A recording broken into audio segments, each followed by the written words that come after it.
Hello ဒီကမူပါရှင်ဒီနေ့မှာတော့အတိတ်ကိုအတိတ်မှာပဲမထားခဲ့နိုင်တဲ့သူတွေအတွက်မောကပုံမြင်လေးတစ်ပုဒ်ဖတ်ပြပေးခြင်းပါတယ်စိတ်ကလေးကိုနားယူရင်မိုးနဲ့အတူပုံမြင်လေးတွေနားထောင်ကြည့်နော်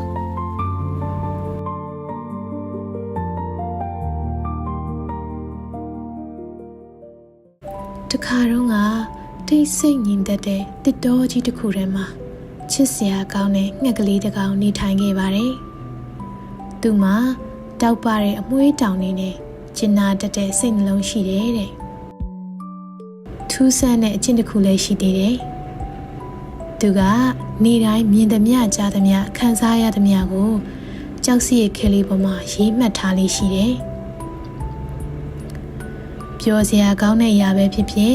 နာကျင်စရာကောင်းတဲ့အရာပဲဖြစ်ဖြစ်ဘယ်ခိုက်တန့်ကိုမဆိုမှတ်သားထားတဲ့နယ်လို့သူကယုံကြည်တယ်။ပျော်ရွှင်ပွဲမတ်တရားတွေက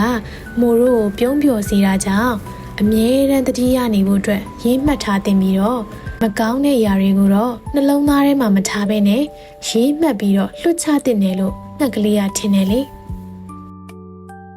ဒါကြောင့်နေတိုင်းကြောက်စိရဲ့ခဲအစ်စ်လေးတွေကိုကောက်ယူသူ့ရဲ့နှုတ်သီးနဲ့သူ့ရဲ့ပေါ်လာတဲ့အတွေ့တွေကိုအဲ့ကြောက်တုံးလေးပေါ်မှာရေးပြီးတော့သူပြန်တန်းတဲ့နေရာတိုင်းကိုအဝတ်အိတ်ကလေးတစ်ခုနဲ့ထည့်ပြီးတော့တည်သွားလေးရှိတယ်တဲ့အစပိုင်းမှာတော့ဒါကတိတ်ကိုလှပတဲ့ခံစားချက်တစ်ခုဖြစ်ခဲ့တယ်ပေါ့နော်သူကအမှတ်တရတွေကိုစုဆောင်းရတာနှစ်သက်ပြီးတော့ဒါတွေကသူ့အနာဂတ်အတွက်အထောက်အကူဖြစ်မယ်လို့ယုံကြည်ခဲ့တယ်လေ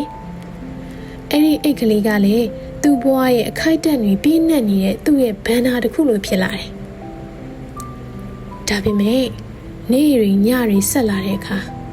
ပိုပြီးတော့သူ့ရဲ့အိတ်ကလေးလံလာတယ်။ကြောက်တွေများလာတာနဲ့မျှအလေးချိန်တွေတိုးလာပြီးတဖြည်းဖြည်းနဲ့သူ့ရဲ့အတောင်ပံတွေကိုပါထိခိုက်လာပါရောတဲ့။သူ့ရဲ့ပြန်တန်းနှုံးတွေကလည်းနှေးကွေးလာပြီးတော့အရင်လိုမြင့်မြင့်အောင်မပြန်နိုင်တော့တာကိုငှက်ကလေးကတတိတောင်မထားမိဘူး။ဒီလိုပဲကြောက်ကလေးတွေကိုဆက်ပြီးတော့တည်သွားပြီးစုဆောင်းနေခဲ့တယ်တဲ့။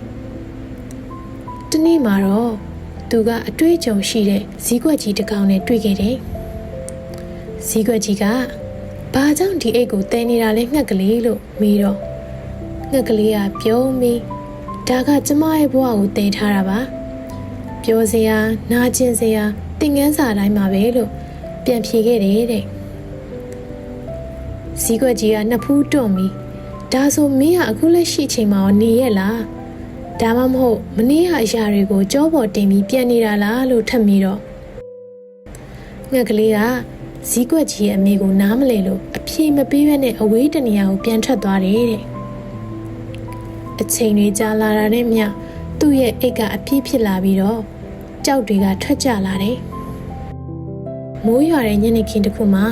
ဘေးကင်းစွာနဲ့ပြန်တမ်းမှုကိုသူကစူးစမ်းနေတဲ့အချိန်မှာလေးလံတဲ့ထင်ကြောင်မြေပေါ်ကိုအရှိန်နဲ့ကျဆင်းသွားခဲ့တယ်။သူပိုင်ဆိုင်တဲ့အမှတ်တရကြောက်ခဲတွေရဲ့အလေးချိန်ကသူ့ရဲ့နုနယ်တဲ့ခန္ဓာကိုယ်ကိုဖိမိပြီးငှက်ကလေးကအဆုံးသက်မလှစွာနဲ့ကြေမွသွားခဲ့တယ်။သူအသက်ဆက်ရှင်မှုအထောက်အကူဖြစ်မယ်လို့ထင်ခဲ့တဲ့အမှတ်တရတွေကပဲသူ့ရဲ့အသက်ကိုနှုတ်ယူသွားခဲ့တာပေါ့နော်။အညမှာပဲဇီးကွက်ကြီးကသူ့ကိုထပ်ပြီးလာတွေ့တယ်သူကလဲကျနေတဲ့ငှက်ကလေးကိုကြည့်ရင်ဒီလိုလေးပြောလိုက်တယ်အမတ်တရတွေကလမ်းပြဖို့ပဲရည်ရွယ်တာမင်းကိုနောက်ပြန်ဆွဲဖို့မဟုတ်ဘူးလို့ဝမ်းနည်းစွာနဲ့တူတူလေးပြောလိုက်တယ်တဲ့ငှက်ကလေးကအရာအားလုံးကိုတည်ဆောင်မှုကြိုးစားရင်းနဲ့ဘဝကိုရှင်သန်မှုမေ့သွားခဲ့တယ်တခါတလေမိုးရွေလည်းဒီငှက်ကလေးလိုပဲအမတ်တရတွေကိုစုဆောင်းမိပြီးအကောင်းနဲ့အဆိုးကိုအမြဲတမ်းတွေးနေတဲ့ကြတယ်မဟုတ်လားနော်အကယ်လို့ဒီအတိတ်တွေကိုနေ့တိုင်းတည်ဆောင်နေမယ်ဆိုရင်မိုးရဲ့စိတ်အတွင်းထဲမှာတေချာပေါက်ပင်ပန်းလာမှာပါဒါပြင်မိုးကအမြဲတမ်းအတိတ်မှာပဲရှင်သန်နေမယ်ဆိုရင်တော့ဒီနေ့ကိုမခံစားနိုင်တော့ဘဲနဲ့အနာဂတ်စီကိုပြန်တမ်းမှုကလည်းမဖြစ်နိုင်တော့ပါဘူးငှက်ကလေးလိုပဲလူတွေတော်တော်များများကအတိတ်ရဲ့နာကျင်မှုတွေပျော်ရွှင်မှုတွေကိုအချိန်အကြာကြီးတည်ဆောင်ထားတတ်ကြတယ်။ဒါပေမဲ့တကယ်ဘဝဆိုတာလွတ်ချတတ်ဖို့ပါပဲ။ ဖြစ်ပြီးသွားတဲ့အရာတွေကိုပြန်ပြောင်းလို့မရပါဘူးကိုယ့်ရဲ့လက်ရှိအချိန်ကိုပဲလှပအောင်ဖန်တီးနိုင်တာပါဒါကြောင့်ခွင့်လွတ်ပါမေ့ပစ်လိုက်ပါရှေ့ဆက်သွားပါ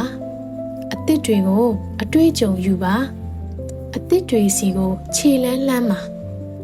ပေါ်ပါတဲ့နှလုံးသားနဲ့နေထိုင်ပါကျေးဇူးတင်တတ်ပါတိခံပါ